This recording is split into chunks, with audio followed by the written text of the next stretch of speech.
और ध्यान रखना 1936 है, इस समय डॉक्टर अंबेडकर ठीक ठाक पावरफुल हो चुके थे, अच्छी खासी प्रसिद्धि उनको मिल चुकी थी। महात्मा गांधी की सबसे बड़ी समस्याओं में से एक अंबेडकर भी थे।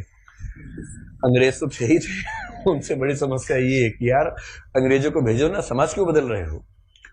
और अंबेडकर साफ साफ कह रहे थे कि अगर मुझे अपने हित और देश के हित में चुनना हो तो देश का हित नंबर 1 पे है, पर यदि मुझे दलितों के हित और देश के हित में चुनना हो तो मैं दलितों के हित को प्राथमिकता पे रखूंगा, क्योंकि अगर अंग्रेज चले गए ऐसे ही तो यहां के सवर्ण हमें छोड़ेंगे नहीं। और दलितों की पराधीनता अंग्रेजों के आने से पहले ज्यादा थी, अंग्रेजों की उपस्थिति के समय कम पराधीनता थी। आपको गुस्सा तो आता होगा अंबेडकर पे कई बार, क्या ये कैसा आदमी था, है ना, लेकिन आप तर्क सुनेंगे तो दंग रह जाएंगे, तर्क अच्छे हैं। और मजे की बात है कि भारत की संविधान सभा में अंबेडकर जितनी पढ़ाई पूरी संविधान सभा में एक भी मेंबर ने नहीं कर रखी थी। केवल एक BN राव थे जो एडवाइजर थे, उनके पास ठीक ठाक पढ़ाई थी, उन्हें छोड़ दें, बाकी सब मिट्टी के मतलब पेंदे टाइप के थे, प्यादे थे उनके सामने। पढ़ाई लिखाई का जो लेवल अंबेडकर साहब का है वो किसी का नहीं है। तो कुछ लोग मैंने देखा कि सवर्ण मानसिकता के कुछ लोग अंबेडकर को देशद्रोही घोषित करना चाहते हैं इन्हीं कथनों से कि दलित प्रश्न और देश के प्रश्न में दलितों को प्राथमिकता दूंगा तो बुरा मान जाते हैं। और उन्हीं से आप पूछो कि अगर हिंदू का प्रश्न हो और देश का प्रश्न हो, किसी प्राथमिकता दोगे तो हिंदू, हिंदुस्तान है, मगर समझते हैं तो हिंदुस्तान है बोलते हैं, हिंदुस्तान है। मुसलमान तो आए हैं, जा भी सकते हैं, लेकिन हिंदुस्तान है।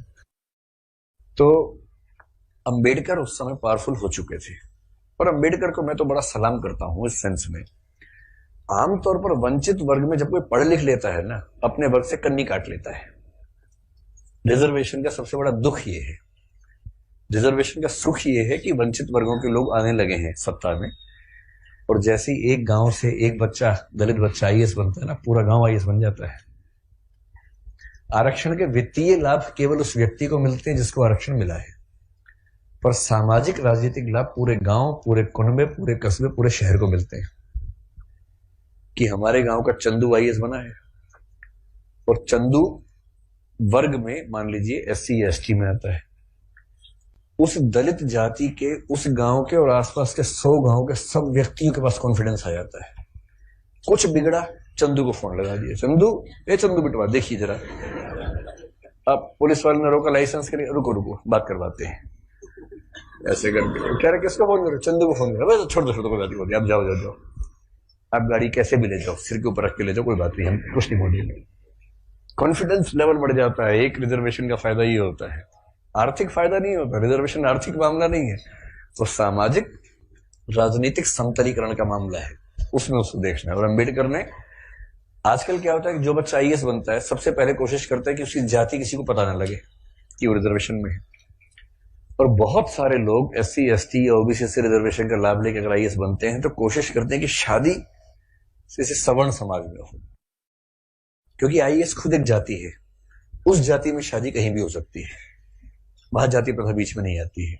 ऐसे IPS भी एक जाति है जो IAS से नीचे की जाती है, लेकिन ठीक ठाक जाती है, वो भी अपने आप में ठीक ठाक जाती है। जैसे IAS पति IPS पत्नी, लोग कहेंगे हाँ ठीक है, IPS पति IAS पत्नी, तो लोग कहते हैं अच्छा चलो कोई बात नहीं ठीक है इस तरह से मैनेज करते हैं, क्योंकि IPS नीची जाती है, IAS थोड़ी ऊंची जाती है, और IRS और बाकी सब तो बहुत ही नीची जाती हैं, और उसमें जो ग्रुप भी हैं वो तो शूद्र टाइप के माने जाएंगे कि ये तो बहुत ही नीचे के लोग हैं।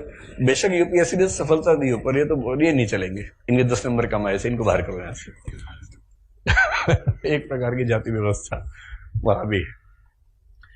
तो दलित चेतना जो अंबेडकर की वजह से, अंबेडकर का सम्मान क्यों करना चाहिए कि वो इतना पढ़ने लिखने के बाद भी चाहते तो वो भी एक शानदार जिंदगी जी सकते थे, उनको मिल ही रही थी भाई। वो PCS ऑफिसर थे बड़ौदा में, मजाक छोड़ना है, नागपुर में शायद, और जब नागपुर में वो सिविल सेवक बनकर आए, फेलोशिप वहीं से मिली थी पढ़ने के लिए, जब वापस लौटे तो उनको PCS अधिकारी बनाया गया।